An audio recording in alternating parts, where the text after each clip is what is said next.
आजमगढ़ की प्राचीन तमसा नदी जिले के लिए जीवनदायिनी मानी जाती है। ये नदी न केवल किसानों के लिए महत्वपूर्ण है, बल्कि पौराणिक दृष्टि से भी खास है, जहां ऋषि दुर्वासा, दत्तात्रेय और चंद्रमा ने तपस्या की थी। तमसा नदी का संगम कुंवर मंजुषा और सिल्ली नदियों से होता है और ये 89 किलोमीटर लंबी यात्रा के बाद बलिया में गंगा में मिलती है। हालांकि प्रदूषण ने इस नदी के अस्तित्व को खतरे में डाल दिया है, लेकिन जिलाधिकारी रविंद्र कुमार द्वितीय ने इसकी सफाई के लिए जन आंदोलन शुरू किया है।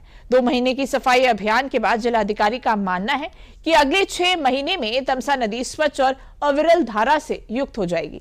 इस अभियान में पवन कुमार, नदी संरक्षण विशेषज्ञ और गुलाब चौरसिया जैसे सफाई कर्मी भी सक्रिय रूप से जुड़े हुए हैं।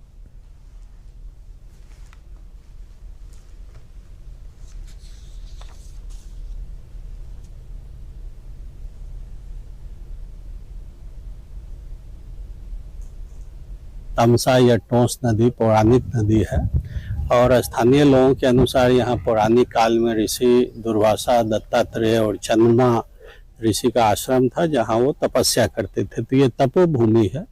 समय रहते नदी गंदी हो गई, कहीं कहीं पे प्रवाह रुक गई, इसलिए जिला प्रशासन द्वारा ये कदम उठाया गया। लगभग 2 महीने पहले हमने चंद्रमा ऋषि आश्रम को चुना, जिसके आसपास अभी लगभग 2-2 किलोमीटर दोनों तरफ की स्ट्रेच, लगभग 4 किलोमीटर की पूरी तरीके से सफाई हुई है। इस तमसा पर पिछले 1 वर्ष से हम लोगों ने कार्य करना शुरू किया है। उसमें पिछले 1 वर्ष की जो प्रदूषण नियंत्रण बोर्ड की रिपोर्ट है, यहाँ के ईओ से भी हमने रिपोर्ट ली हुई है।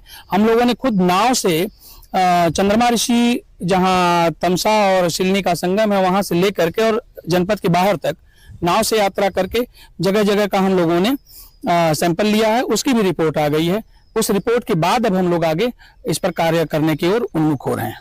मैं उनके प्रेरणा से हम लोग ग्रामीण सफाई कर्मचारी तमसा सफाई स्वच्छता पे विशेष ध्यान दिया जा रहा है।